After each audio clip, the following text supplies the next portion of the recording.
میں ظہر سے پہلے، جمعہ نماز سے پہلے وہ نماز آپ پڑھیں 4 رکعت نماز، نماز رد مظالم پڑھتا ہوں یا پڑھتی ہوں.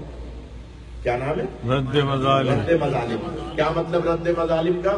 کہ وہ چھوٹے موٹے گناہ جو ہم بچپن سے کرتے چلے آئے، کسی کا چھوٹا موٹا حق کھا لیا، کسی کا کوئی ہم نے مثلا باہر نکلے کسی کی چپل ہم نے استعمال کر لی بغیر پوچھے، سفر میں ساتھ تھے کسی کا ٹوتھ پیسٹ استعمال کر لیا. حج اور زیارات کے سفر میں اکثر ایسا ہوتا ہے. ذوالقرنین بھائی خدا آپ کے کارواں کو ترقی عطا فرمائے. آپ حج زیارات کا گروپ بنا رہے ہیں، بناتے ہیں، تو جو بھی جاتے ہیں سفر میں بہت سی چیزیں ایک دوسرے کی استعمال کر لیتے ہیں. یہ جو باہر چپلیں اتارتے ہیں نا، ان کو دھیان سے اتارا کریں، ایک دوسرے پہ نالین نہیں رکھیں. اگر کسی اور کی چپلوں پہ آپ نے اپنی چپلیں رکھ دی تو 70 گناہوں میں اضافہ ہوتا ہے. غور فرمائے گا. اگر کسی کی نالین پر نالین رکھ دیا آپ نے تو جان بوجھ کے، تو اس لیے نالین کو بہت دھیان سے رکھیں. اسی طرح سے چھوٹے موٹے بہت سارے گناہ ہوتے ہیں جو ہم ان کو گناہ سمجھتے ہی نہیں ہیں. بہت سارے گناہ دل توڑنے والے گناہ، چھوٹی چھوٹی باتوں پر، چھوٹے چھوٹے معاملات پر، کب گلاس اٹھاتے میں، کپ اٹھاتے میں، چائے بناتے میں، افطاری لیتے میں، افطاری نکالتے میں، اور آپ کی زندگی کے معاملات میں گھر کے اندر خاص طور پہ میاں بیوی کے حوالے سے بہت سارے شوہر اپنی زوجوں کے دل بہت توڑتے ہیں، جاہل جاہل کہہ کے. غور فرما رہے ہیں؟ یعنی بہت ساری باتیں معصوم کی منع ہے. کبھی بھی کسی کو جاہل نہ کہیں. اکثر بیوی سے کوئی غلطی ہو گئی ہے، گھر میں کوئی معاملہ ہو گیا، تم تو جاہل ہو. سخت منع ہے. ریاض بھائی توجہ فرمائے گا، سخت منع ہے معصوم کی.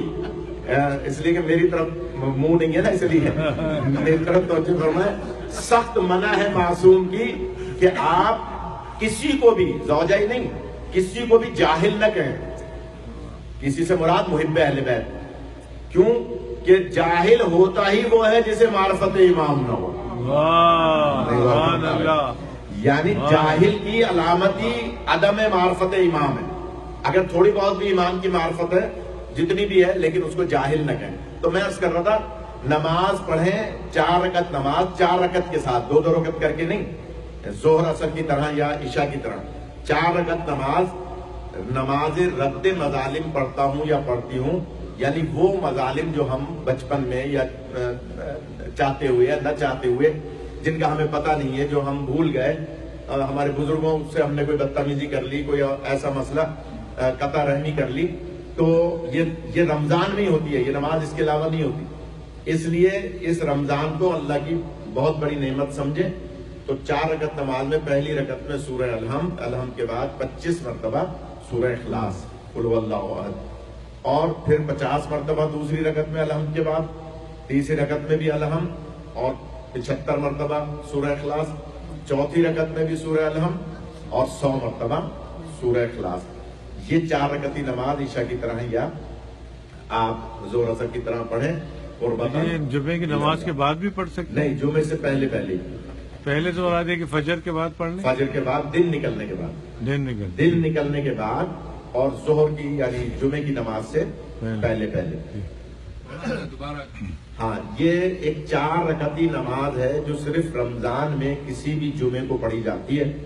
زیادہ تاکید اس کی جمعۃ الوداع کی ہے، لیکن جمعے کے دن سورج نکلنے کے بعد اور ظہر کے وقت، جسے نصف النہار کہتے ہیں، یعنی جسے ہم کہتے ہیں زوال کا وقت، زوال کے وقت سے پہلے 4 رکعتی نماز عشاء کی طرح، یعنی 2 کر کے نہیں، 4 رکعت. پہلی رکعت میں سورہ الحمد کے بعد بالجہر، یعنی زور سے پڑھنی ہے، جیسے آپ عشاء کی پڑھتے ہیں یا فجر کی پڑھتے ہیں، اس طرح سے، یا مغرب کی پڑھتے ہیں.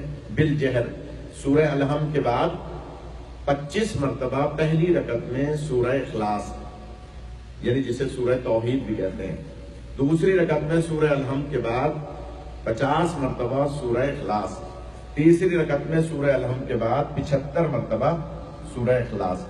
چوتھی رکعت میں سورہ الحمد کے بعد 100 مرتبہ سورہ اخلاص. اور دوسری رکعت میں قنوت بھی پڑھیں گے، جو کہ علامت ہے شیعہ نے حیدر کرار، جو 53 علامتیں بتائی ہیں محبان اہل بیت کی، اس میں یہ ایک قنوت پڑھنا بھی دوسری رکعت میں علامت ہے. ہر رکعت میں الحمدللہ الحمد ضروری ہے، پوری الحمد، تیسری اور چوتھی میں تیسری چوتھی میں بھی، اور وہ تسبیحات اربع نہیں، سورہ الحمد یا جو ہم پڑھتے ہیں تیسری چوتھی رکعت میں اکثر سبحان اللہ والحمدللہ ولا الہ الا اللہ واللہ اکبر نہیں، سورہ الحمد چاروں رکعت میں سورہ الحمد 25 50 75 اور 100 مرتبہ سورہ اخلاص. جی مولانا صاحب اگر شوہر ہے بی بی کا دل دکھایا، بہت کچھ بول دیا تو اس کو معافی مانگ لینا چاہیے. بالکل مانگنا چاہیے. وہ آپ بولو، سبھی لوگ سب سنیں. ہاں ماشاءاللہ اچھی بولو، بات دو کر سے رہے بولو، ہیں. سب کو بولو. ہاں اچھی بات. شوہر اپنے آپ کو دیکھیے، یہ جو مہینہ ہے نا درگزر کا مہینہ، معافی کا مہینہ ہے. اللہ تب معاف کرے گا جب آپ بندوں کو معاف کریں گے. بے شک. اسی طرح سے مغفرت کا مہینہ ہے، رحمت کا مہینہ ہے، آخرت سنوارنے کا مہینہ ہے. تو شوہر بیوی سے اگر معافی مانگ رہا ہے تو اس میں کوئی کباہت نہیں ہے، دل بھی تو توڑ رہا ہے نا. نہیں غور فرمائے. بہت اس اچھی کے بات. آنسو بھی اگر بہ رہے ہیں. ہاں اس کے آنسو بھی بہ رہے ہیں تو اس کا مطلب یہ ہوا کہ دل ٹوٹا ہے. تو شیرازی صاحب بہت اچھی بات کر رہے ہیں. تو اگر کسی نے اپنی زوجہ کا دل توڑا ہے تو وہ اس سے معافی مانگے، اللہ معاف کرے گا. اور اگر زوجہ نے دل توڑا ہے شوہر کا تو وہ بھی معافی مانگے. بے شک ایسے. یہ یعنی تالی دونوں ہاتھ سے بجتی ہے نا، دونوں طرف سے ہو سکتا ہے معاملہ، لیکن زیادہ تر